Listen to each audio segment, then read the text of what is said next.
Hello and bonjour, I'm Peniina, and I assist women and couples who encounter difficulties in their neurodiverse relationships. I'm also the author of the book When Your Man is on the Spectrum.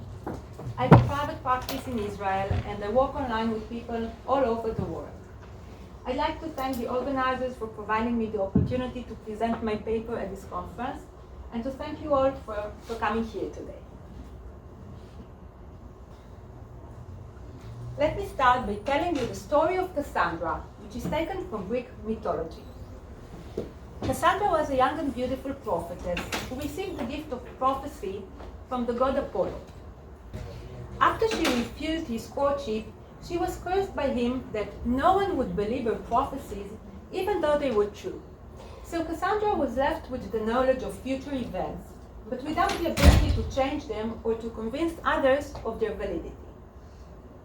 The Cassandra metaphor is often applied to describe a phenomenon in which people suffering from emotional or physical pain encounter disbelief when they attempt to share the cause of their suffering with others. Over time, the Cassandra metaphor was widely embraced by women in neurodiverse relationships, especially those with partners who have not been formally diagnosed. It happened because many of these women encounter reactions of disbelief and lack of understanding when they try to share their difficulties with family members or friends. They would often hear that all men are alike or all men are a little bit autistic, responses which leave them very confused, wondering whether they are the ones exaggerating or maybe expecting too much of marital relationships. In many of these cases, even when these women turn to professionals for help, they are left with the feeling that they are not understood and are not given answers to their distress. This is not surprising, as individuals with high-functioning autism look just like other people. They can be charming, intelligent, and creative people. They often have successful careers, and they are very different from the stereotypical image of a person with autism. People outside the relationship do not usually experience them within emotional context and do not experience the strict and ritualistic lifestyle which they lead at home. So, on the one hand, women's intuition tells them that something unusual is going on in the relationship, that the difficulties are much more extreme than those of other couples. But on the other hand, no one else witnesses what they see, and no one understands what they are talking about. Hence, they are left with no validation of their intuitive feelings. This dissonance is the story of Cassandra. It creates a lot of confusion, frustration, and self-doubt. In my presentation, I will give some background and talk about the existing body of knowledge in relation to women in neurodiverse relationships. I will describe the quantitative study I conducted as part of my doctoral dissertation, supervised by Professor Tzipora Shechtman and Professor Tony Atwood, who reviewed and edited the manuscript. I will share the findings of my research and discuss the conclusions and implications of my study's results. Bostock-Ling, Cumming, and Bundy conducted a systematic literature review to study the life satisfaction of neurotypical women in neurodiverse relationships. They decided to include formal as well as informal diagnosis of autism. The relevant articles had undergone academic peer review, and ultimately, out of 1,736 relevant articles derived from the initial search, they were left with only 10 articles which met the inclusion criteria determined in advance. 6 of these articles were case studies. None of the studies included intervention, and all of them received a low overall grade based on the levels of proof recommended by the Australian National Research Council. In short, none of these studies provided reliable proof about the life satisfaction of neurotypical women in neurodiverse relationships. Since Asperger's was first introduced into the DSM in the 90s, there has been a steady rise in the rate of children diagnosed with autism. This can be mainly attributed to updates made in the diagnostic criteria and to a change in public awareness concerning the disorder. According to a formal report based on data from CDC, the most recent estimated rate of ASD diagnosis is about 1 in every 44 8-year-old children. ASD is reported to be about 4 times more common among boys than among girls. However, late diagnosis is rendered to half of the individuals with autism without intellectual disability, and many of them reach maturity without being diagnosed at all. It is estimated that 50 to 60% of the people with high-functioning autism have not been diagnosed. The lost generation is a term coined by Lai and Baron Cohen, and it is used in reference to adults who were not diagnosed in their youth due to lack of criteria. While the global awareness of autism continues to show signs of growth, only few studies investigated how ASD influenced romantic relationships. These studies focused on marital satisfaction and exhibited contradicting results. The existing body of knowledge is mainly based on the personal accounts of women in neurodiverse relationships, who describe a pattern of ongoing emotional deprivation. The recurring complaints of these women focus on their feelings of loneliness, as well as the absence of emotional support and empathic understanding from their partner with ASD. Many women describe a relationship categorized by physical and emotional abuse, extreme challenges in communication, and high levels of conflict. They report about significant negative effects of the relationship on their physical and mental health, and describe symptoms that resemble those of trauma and post-trauma. The current literature also suggests that a lack of competence of professionals in recognizing and diagnosing ASD in adults not only leaves these women without an effective response to their complaints, but the inability to validate women's experiences worsens their condition. Still, in view of the lack of proof-based literature and lack of high-quality studies on this topic, it is not surprising that the scientific community does not take seriously what may seem to be a collection of complaints by bitter women who blame their autistic partners for their situation, for their hardships, without even having, usually, a formal diagnosis of autism. It was very important for me to change the existing situation in my research. Aiming to raise clinical and public awareness of this important topic, I conducted a quantitative study based on empirical data. I aimed to find out what effects relating with someone with autism may have on the physical and mental well-being of neurotypical women. The research population included 648 women in 3 groups, 2 study groups and 1 control group. The first study group comprised 228 women whose partners were formally diagnosed with ASD. The second study group comprised 203 women who suspected their partner to be on the autism spectrum, and the control group included 217 women with neurotypical partners who were neither diagnosed nor was there any suspicion of autism about them. The 3 main diagnoses reported among women whose partners have been formally diagnosed were Asperger's, high-functioning autism, and ASD. I chose to categorize all of them as ASD diagnoses to align with the current DSM. All women participating in the research were above the age of 18 and were currently or in the past in a relationship with a man for a period of at least 1 year. The average age of the participants was 42. 86% of them were in long-term relationships with an average length of 13 years. 60% had children, 70% were employed with an average of 15 years of education. Most participants were from the United States.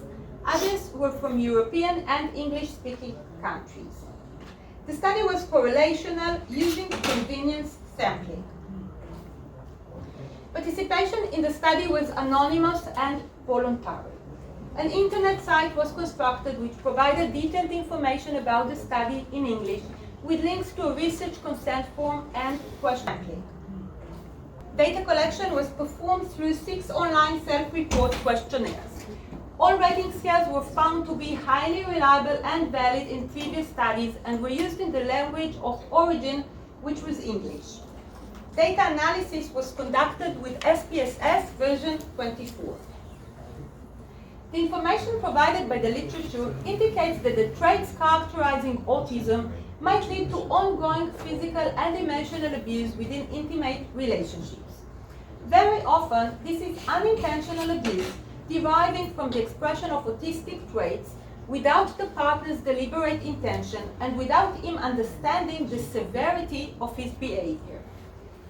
The first hypothesis of my research was that women with diagnosed partners and women who suspect their partner to be on the autism spectrum will report being subjected to physical and psychological abuse at a higher rate than women in neurotypical relationships. As you can see, the formal diagnosis group is colored in green, the suspicion group is colored in purple, and the control group is colored in orange. And the results. Findings showed significantly higher rates of physical and psychological abuse for women in the two study groups in comparison to women in the control group. For all three groups, the results about psychological abuse was at a significantly higher rate than the results about physical abuse.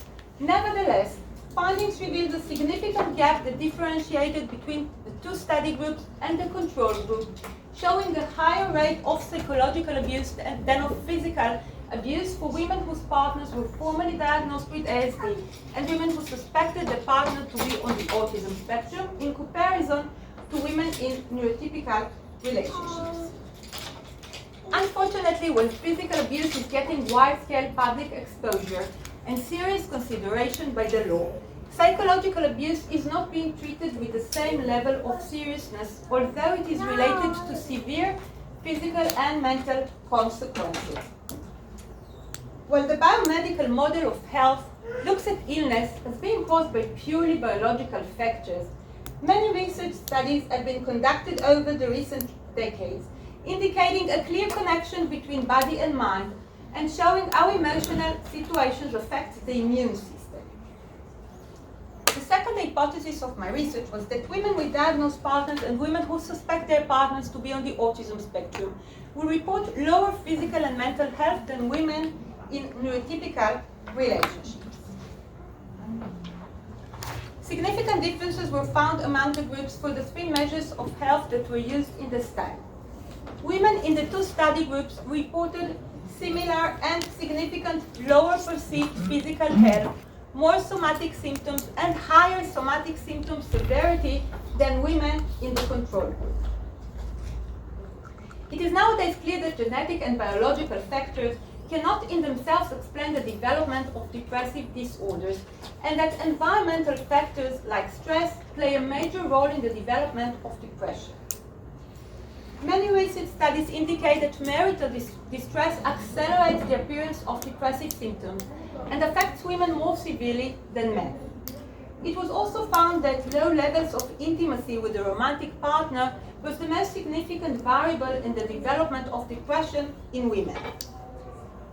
The third hypothesis of my research was that women with diagnosed partners and women who suspect their partner to be on the autism spectrum will report experiencing symptoms of depression more noticeably than women in neurotypical relationships.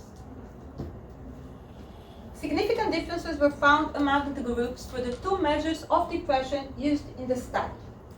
Women in the two study groups reported similar and significantly higher levels of depression and higher depressive symptom severity than women in the control group. The fourth hypothesis was that the personal sense of well-being of women with diagnosed partners and women who suspect their partner to be on the autism spectrum will be reported as worse than the personal sense of well-being reported by women in neurotypical relationships. Significant differences were found among the groups for the personal sense of well-being. Women with diagnosed partners and women who suspected their partner to be on the autism spectrum reported significantly lower subjective well-being than women with neurotypical partners. In summary, all research hypotheses were fully and significantly confirmed. I would now like to move on to another important finding that emerged from the research. the lack of difference between women whose partners were formally diagnosed with ASD and women who suspected their partner to be on the autism spectrum. A significant and traumatic component repeated in each of the stories of women in neurodiverse relationships includes the long period of time in which they encountered reactions of disbelief, lack of understanding, and lack of acceptance by their surroundings prior to the formal diagnosis of their partner with ASD. It is therefore important to acknowledge that the existence or not of a formal diagnosis is not relevant for the lost generation of adults who were not diagnosed during their childhood due to lack of criteria. In fact, women who suspect diagnosis should be viewed as needy of support, guidance, and treatment to the same extent as those women with diagnosed partners. Due to lack of previously conducted empirical studies on the subject, there were limited possibilities to compare between the findings of this study and previous study. The main limitations of the study were reliance on self-report instruments, the use of convenient sampling, and the impossibility of pointing towards causation. Obviously, more research needs to be done to continue the direction of the study and to address its limitations. However, the dramatic results of the study are distressing and cannot be ignored. The present study, with its preliminary findings, indicates a severe physical and mental condition of women in relationships with men on the autism spectrum. To the best of my knowledge, this is the first empirical study focusing on this topic, and I very much hope that it will encourage the scientific community to conduct further research into this field in the nearest future. I also hope that it will stimulate an international multidisciplinary effort to change the recognition and treatment of women in neurodiverse relationships. The current research has significant clinical and practical implications concerning the need to enrich the knowledge and expertise of healthcare professionals. As of right now, most professionals aren't trained or lack the experience to recognize and diagnose ASD in adults. Hence, they fail to provide efficient help for neurodiverse couples and women in such relationships. Given the fact that ASD diagnosis is on a constant rise and that most of the high-functioning adult population is still undiagnosed, it is to be expected that the number of women and couples who will need informative guidance and therapeutic intervention will grow as well in the years to come. It is therefore necessary to develop educational programs for practitioners that will help them identify the Cassandras and their partners on the high-functioning end of the autism spectrum, those who have never been nor will ever be officially diagnosed. It is essential that professionals increase their alertness and recognize the characteristic complaints of neurodiverse couples and women in neurodiverse relationships who seek their help, and thus prevent undue suffering, frustration, and confusion. Furthermore, it is of the utmost importance to develop effective clinical interventions for this population of women and offer validation, support, and treatment that can relieve and ease their distress.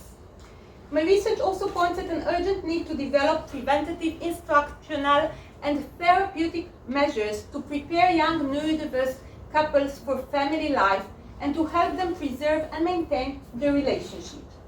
Finally, addressing the physical and mental health of women in neurodiverse relationships is crucial for helping these couples experience a healthier and a more mutually fulfilling relationship. Thank you all for listening to my presentation. If you would like to acquire more knowledge about the topic and learn about the qualitative aspect of my research, you are invited to read my book, When Your Man is on the Spectrum, that can be found on Amazon.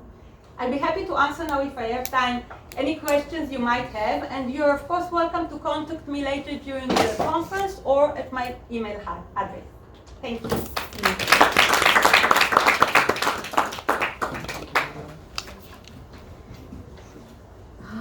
Thank you, Peniina, and may I? Oh, sorry. No time for questions. I'd be happy to answer questions if. Just one. Yeah, maybe.